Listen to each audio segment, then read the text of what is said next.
Bab 2159. Kakakku. 1. Di mana kerajaan Shinto berada? Mendengar pertanyaan dari wanita bergaun polos, wajah master yang misterius tiba-tiba berubah dan semua master langsung turun. Tubuh mereka gemetar dengan hebat, yang sangat ekstrim.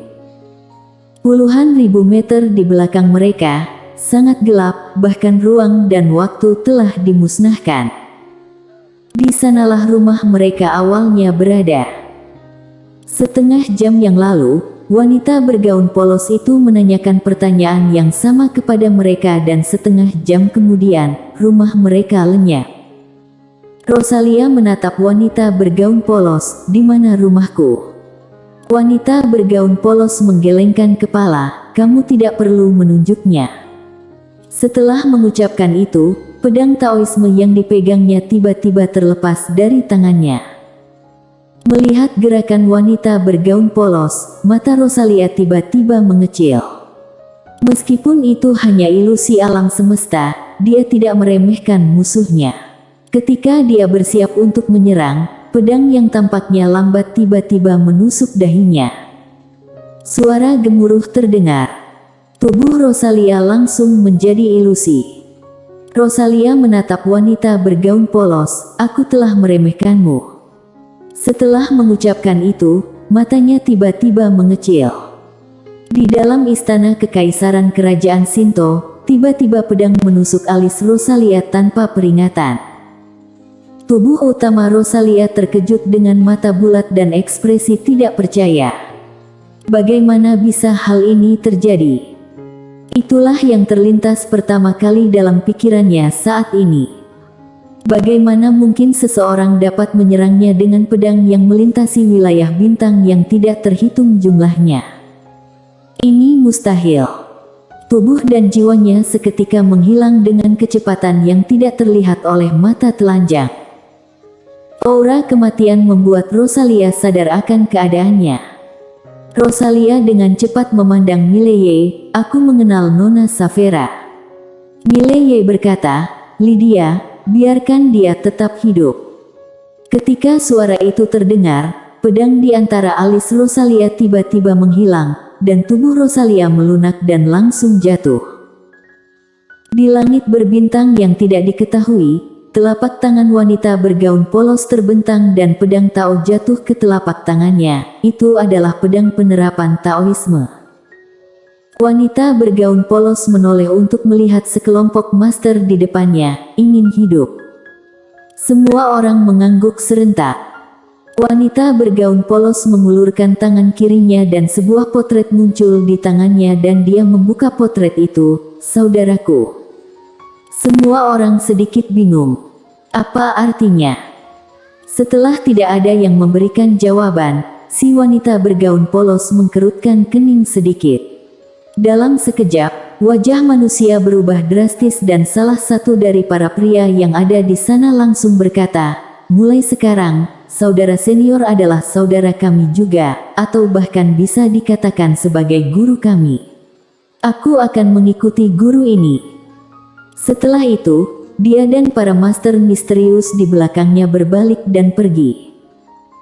Melihat si wanita bergaun polos tidak bergerak, pria yang memimpin langsung menghela nafas lega. Sial. Hampir saja dilenyapkan. Dari mana datangnya makhluk abadi ini? Saat ini, seorang lelaki tua berkata dengan suara yang dalam, "Petinggi surgawi agung, apa yang harus kita lakukan sekarang?" Setelah beberapa saat hening, pemimpin surgawi agung berkata, "Temukan anak itu." Kening lelaki tua itu sedikit berkerut, apakah benar ingin mengakui pemuda itu sebagai pemimpin? Petinggi surgawi agung berkata dengan marah, "Mengapa tidak? Mengenali dia sebagai pemimpin, apakah itu merugikan bagi kita?" Lelaki tua itu ragu-ragu dan kemudian berkata, "Kami juga memiliki peradaban tingkat dewa, mengakui orang lain sebagai pemimpin bukanlah hal yang mudah." Petinggi surgawi agung menatap lelaki tua tersebut, "Kamu melihat dengan jelas, bukan? Aku bahkan tidak berdaya untuk menangkap pedangnya," ujarnya. Wajah lelaki tua itu tampak muram. Mata petinggi surgawi agung perlahan terpejam. Mengapa dia tak segera membunuh kita? Apakah dia sedang berbelas kasihan?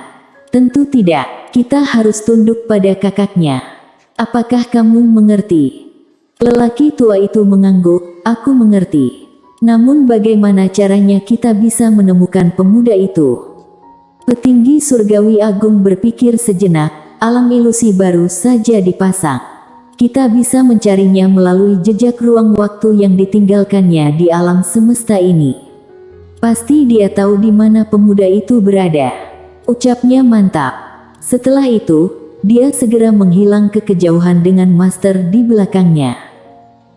Di aula utama kerajaan Shinto, Mileye duduk di samping dan perlahan menyeruput teh.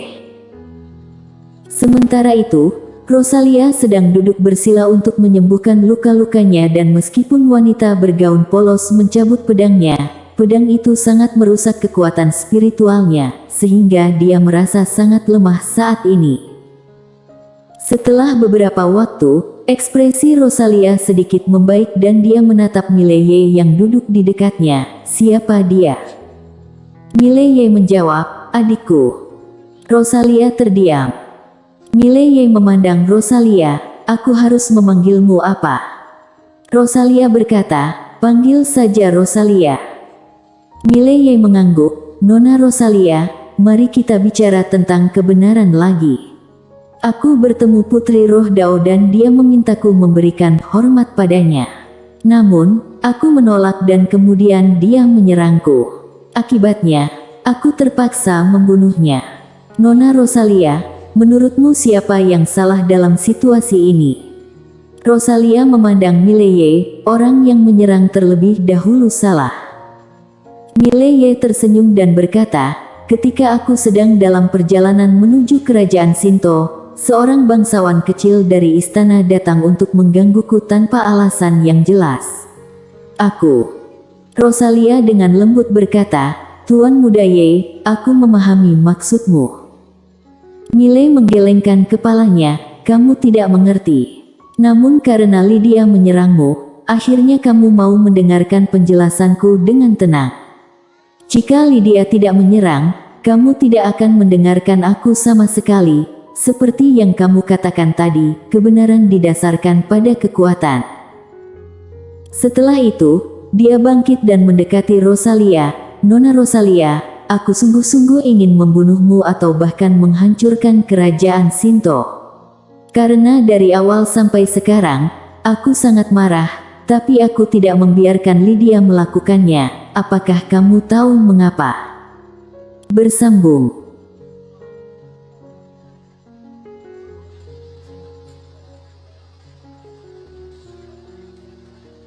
Bab 2160. Kakakku. 2. Kemudian, Mileye melangkah ke arah pintu keluar aula.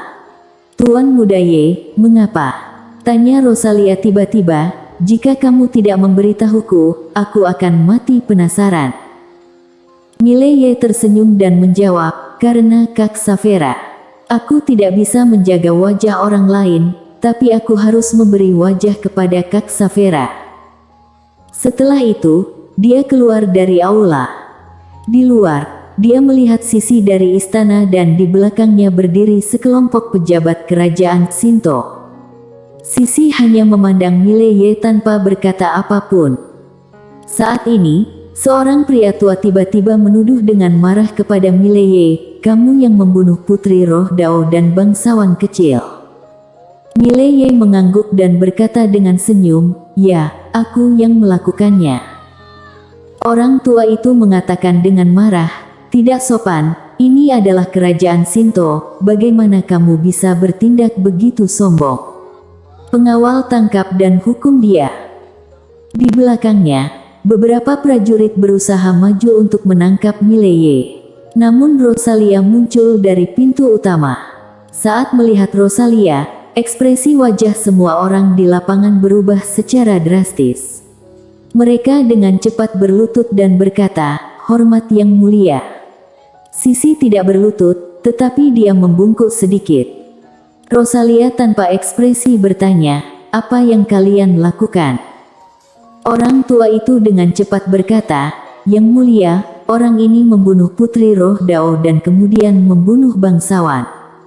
Kejahatannya sangat mengerikan dan aku berharap Yang Mulia segera mengeksekusinya." Sisi memutar sudut bibirnya sedikit dan saat ini, dia memikirkan wanita bergaun polos. Sebelum lelaki tua itu dapat mengeluarkan kata-kata, Rosalia tiba-tiba menyuruh, "Diam."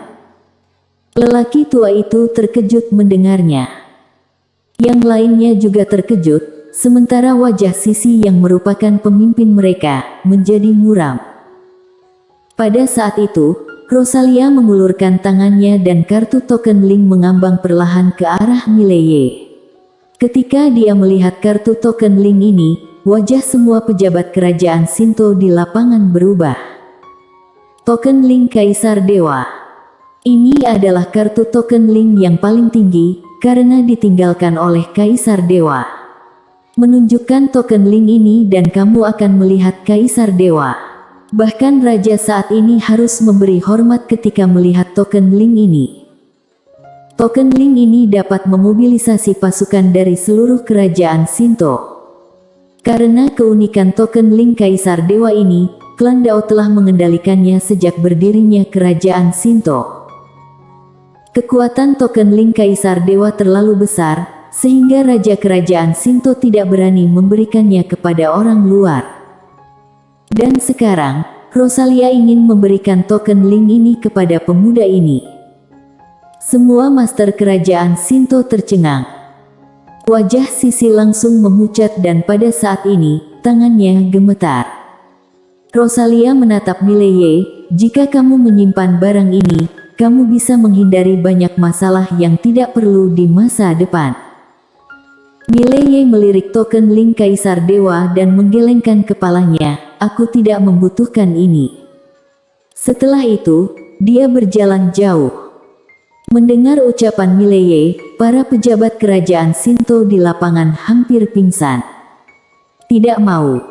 Dia tidak menginginkan token link Kaisar Dewa.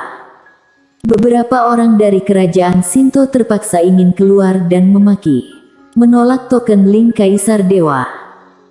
Tiba-tiba Rosalia muncul di depan Mileye dan memandangnya, "Token ini dapat membantumu menghindari banyak masalah. Aku pikir kamu tidak ingin menghadapi masalah yang tidak perlu seperti sebelumnya, bukan?" Setelah memikirkan sejenak, Mileye mengambil token link Kaisar Dewa dan berbalik.